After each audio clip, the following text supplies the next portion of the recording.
عہد کیوں کر پورا کیا جائے جب ان کا یہ حال ہے کہ اگر تم پر غلبہ پالیں تو نہ قرابت کا لحاظ کریں نہ عہد کا. یہ منہ سے تو تمہیں خوش کر دیتی ہیں لیکن ان کے دل ان باتوں کو قبول نہیں کرتے اور ان میں اکثر نافرمان ہیں. یہ اللہ کی آیتوں کے عوض تھوڑا سا فائدہ حاصل کرتے اور لوگوں کو اللہ کے رستے سے روکتے ہیں. کچھ شک نہیں کہ جو کام یہ کرتے ہیں برے ہیں.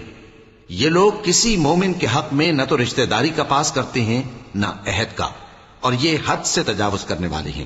اب اگر یہ توبہ کر لیں اور نماز پڑھنے اور زکات دینے لگیں تو دین میں تمہارے بھائی ہیں.